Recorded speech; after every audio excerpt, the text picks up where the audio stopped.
Welcome back to Man vs. Meeple, the show where we talk about all things board game related. I am here with David to my right and Isaac to my more right. Right. Yes. When we're on one side of the table, it always means someone else is here. It's a little bit odd. If you guys aren't aware, Isaac is the designer of Gloomhaven, one of the absolute gems of late 2016. Welcome back to the show. This is your successor to Gloomhaven. Now, it takes place in the same universe, but is it a completely different style of game? Yes. It's not an expansion. Standalone game. Not an expansion to Gloomhaven. No. Not a dungeon crawl in any way, shape, or form. This is a pretty meaty Euro. Yes. Yeah. It's a worker placement, action selection, route building, tile placement game. Yes. Where all the players are building Gloomhaven together on one board. Yes. So each player is contributing to the city itself. Yeah, back in the day. Back in the day. Back in the day of building Gloomhaven. Yep. So you tell us about the game. Like, what was your inspiration for this? Why tie it into the original Gloomhaven universe? And what is this game all about? I guess my inspiration, first of all, mainly came from like video games. I don't know if you're familiar with like logistic type video games like Factorio or, I don't know, Big Pharma. I've heard of them. Games like that where you just sort of like basically like making like an assembly line of resources where you take one thing and you put it into this machine and it becomes something else, and then you put it in another machine, and you're just building the system of routes to turn one product into another product. Okay. So that was sort of the inspiration, and it's developed and morphed a lot since then, but the same basic concept still exists where you place out these basic resources on the board, and then you sort of build these advanced resource buildings with routes between them, so you're sending a basic resource into an advanced resource and then maybe a more advanced resource, and then eventually delivering them to these prestige buildings, which will give you points for doing so. So what I find interesting about all of what you just said is you're not just doing that by yourself. Right. All the players are out here in Gloomhaven doing it together. So there's a much more competitive, feel to that sort of game. And also some synergy, too, from what we're seeing. I mean, each of these, there's a lot of resources in the game. 16 or 18 different resources? 18, yes. Okay, 18 different resources. Each of the players contributes their own set of resources to Gloomhaven. So you are using not only your resources as the basis for what you're doing, but you need to pool those resources from other players as well. Right, yeah. You're forced to use other people's resources because you can't do anything on your own. Right. So each player starts with their own set of resources. You start with the inherent resource to your player. Now, there's a player power in here. Each of these different factions has their own unique player power, right? Right.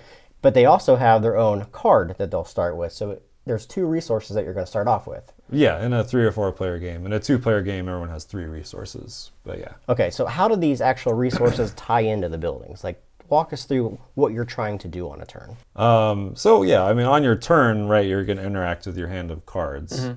Mm-hmm. And you're, essentially just trying to build up your influence in the city in one way or another, right? So you sort of have to come up with a plan, like as you play and beforehand. I have access to this resource and this resource, so I should be going towards, this and this resource.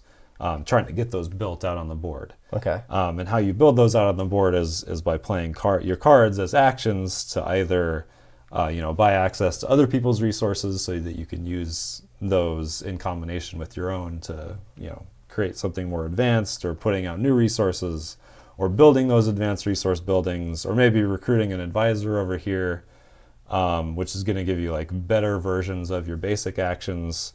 Or constructing routes like roads or bridges, which you'll need to cross like into different sections of the board. So everything's driven by the hand of cards you start with. Right. And there's 5 cards you start with, and each of them provide you and the players with unique abilities in the game, either by laying plots, building roads, building homes into the area. But you can also pass, and basically playing a card not to do anything, creating a vote, which allows you to bring higher grade buildings into Gloomhaven. Like Concordia, you got that card that you play to get all your cards back. Right. But that triggers a vote where everyone like takes the influence that they've sort of been gathering throughout the last couple rounds, and then they use it to vote on which of these building proposals is going to get placed out on the board. Okay. Right, and these are the point scoring opportunities. And so these are very important. Like, if you're heavy into building bricks and labor, then you want to make sure that the buildings that give you points for bricks and labor come out onto the board. So you want to spend your influence to make sure that happens. One of the cool things I noticed too in the game is that they have this piggyback follow mechanic in all the cards, which is very similar to like San Juan or Puerto Rico, in which you're playing when your card's on your turn. You're taking that main action, and then the players around the table will also get to follow that action with a unique action of their own. Yeah. I just wanted to keep it more, engaging, right? So it's not like I do my turn and now I got to check out for 3 rounds while everyone else does their turn. Like, you're focused on everyone else's turn because what they do influences what you do. It definitely takes a bite out of the downtime for sure. Yeah.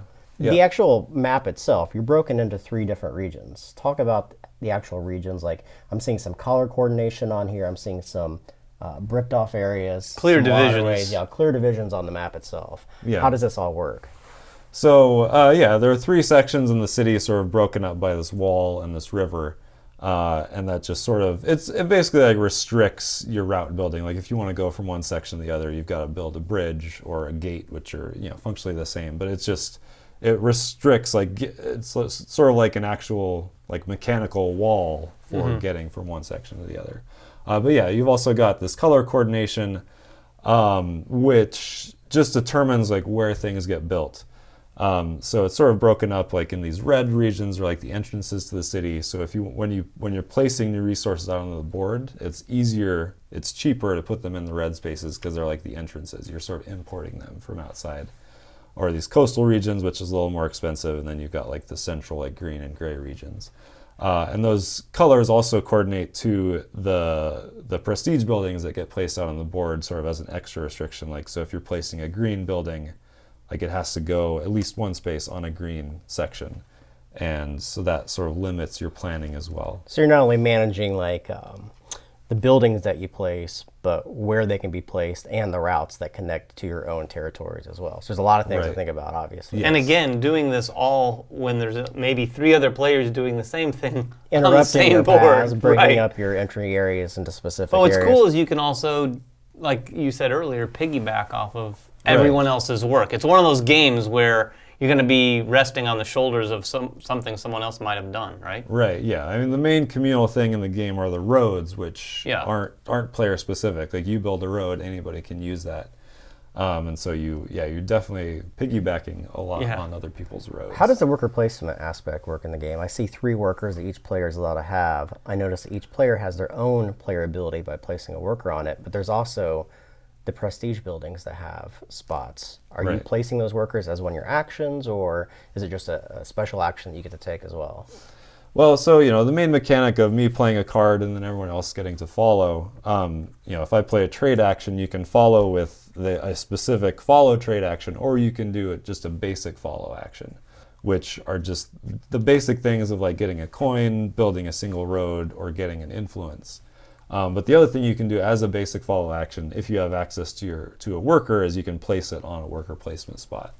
And that is just a great benefit, and it's one of the main reasons that you're going to be building houses out on the board is to unlock these workers, because if you take a follow action to do that, instead of just getting a single coin, you get like a whole extra action, either depending on your race. So each race has a worker placement thing that they can do specific to them. And then as these prestige buildings get placed out on the board, right? So actually, like, if once this building is placed out on the board, if I have delivered a resource to that building, then I can now take this building's action as a standard follow, and it gives me, like, for instance, like this one lets me getting access very cheaply to other people's resources. And those workers will actually come back to you once you take the rest action, right? Right. Yeah. Once you do the vote, then all your workers come back to you. The other thing I want to talk about was like the actual buildings themselves. Like, all these buildings provide unique abilities, but they require higher level resources as well. How do those higher level resources come into the game? Because with 18 resources, that's a lot. That's a lot to manage. I mean, each player has like some basic resources that they start with at the beginning. But how are you progressively building the resources to the game? Yeah, and so when we say like 18 resources, it's not like 18 different colored cubes that you're going to have Sure. to manage. It's all just tiles out on the board, right? So when I place like a crop tile out on the board, that represents like an infinite supply of that resource. A new resource that's introduced to the game. Right. Yeah. So, and when you play the game, when you sit down, you're only controlling 2 of the 8 basic resources, and also your player board and the extra card you get will sort of give you guidance on what you can do with those resources. So if I control, for instance, like metal and wood, like I'm not going to be focusing on all 18 of those resources. I'm going to be focusing on, maybe combining metal with knowledge to make machinery, or combining wood with livestock to create leather.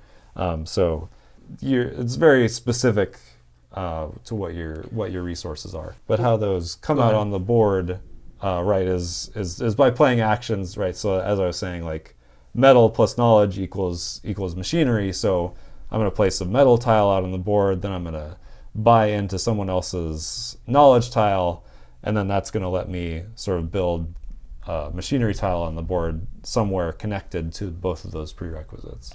And again, once you place, say, a metal tile out on the board, it's not just your metal tile. It is until someone else can get there and sort of claim a stake there as well. Is that how it works? Yeah, so you can buy access to other people's resources. Now, they always own it, so anytime it earns points, they're going to be the one earning the points. But you can then use it to build more advanced resources. I think that's one of the really cool Yeah. aspects of this game too, is that you're looking at the resources that you can provide and then seeing what the other people can build, and then building those routes to allow them to piggyback off your stuff, but you need to make sure you have the basis in those areas. So it's kind of a race game as well, right, in order to build the right buildings that piggyback off of other resources and other type of buildings. So you're building this giant network of different types of resources and allowing people to filter into those as well. Yeah, so like, so say I have metal and you have knowledge, whoever is the one who actually builds that machinery tile is going to be the one getting the majority of the points. So it's very much a race to try and build that first before your opponent does. How's the game end? So as soon as 6 of these prestige buildings have had all of their resources delivered, then that whoever's turn that was, like, we finish that out, including any follow actions, and then the game is over. So the buildings come out. Is it possible for more than 6 buildings to be out on the board? Yeah. Typically, I'd say like 7 or 8, or maybe 6. Like, I've seen games end like where as soon as that 6th building gets placed, like all the resources immediately get delivered and the game's over. Or if people are a little slower, you can have like maybe 7 or 8 before what the 6th one actually completes. Or you can have instances where people will build a building just to like throw it away. Like, they don't like any of these, and so they'll take one and they'll put it in some faraway place. And so maybe no one will ever build there. Interesting. But yeah. So generally speaking, where would you place this? In sort of the medium to heavy, or squarely in the heavy category? I'd say medium to heavy. I mean, I don't think the mechanics are all that complicated. No. You're just playing cards and performing these actions. But the map itself, I think, is sort of what lends it weight, right? In the sense that there's just a lot to think about in terms of where to place things. It is a thinky game for sure. I mean, that's definitely the linchpin of the game. Yeah. The card system is very easy if you play Puerto Rico or San Juan, any of those games we mentioned before. That part is very, very easy. It's trying to figure out the best routes, how to get those resources, where to even place your buildings to be able to connect to those other areas. Very cool. I mean, we're seeing kind of different routes here. You went with Forge War, your first game, which was pretty much a Euro. And then you went Gloomhaven, which was a Ameritrash with Euro in it, which is fantastic. And now we're seeing a third Euro game. Is this something we're going to see continue? I mean, you're a Euro fan by heart, right? Yeah, I play Euros almost exclusively. So you're going to go back and forth a little bit? Yeah. So the plan is, like, from this, now I'll probably move into working on like an official like Gloomhaven expansion. But once that's done, I'll probably go back to the Euro side and design another Euro. You've created a really cool IP. People love Gloomhaven. Absolutely. I imagine we're going to see that as #1 in a lot of top 10 lists in 2017. Yes, 2017. I think a lot of people will be looking forward to whatever you have coming up next. This one is Founders. Yep, July 13th, guys, on Kickstarter. Make sure you guys go to the Kickstarter page and back this one. If you guys have any questions, I'm going to have Isaac troll our forums Yeah, he'll and jump answer on those there, for right? you guys. We'll try to answer them to the best of our ability. We've played it a couple times, still wrapping our head around it. Meet a Euro. If you guys, again, ask questions below, follow us on Twitter, like us on Facebook, everything else that we do at Man vs. Meeple. Go back to Kickstarter. Thank you, Isaac, for showing up. Thanks. Yeah. And come back, and we will catch you guys next time. Bye-bye. Season 1 of Man vs. Meeple is sponsored by our friends at TMG Games. And at Cool Stuff Inc. Cool stuff in stock at coolstuffinc.com.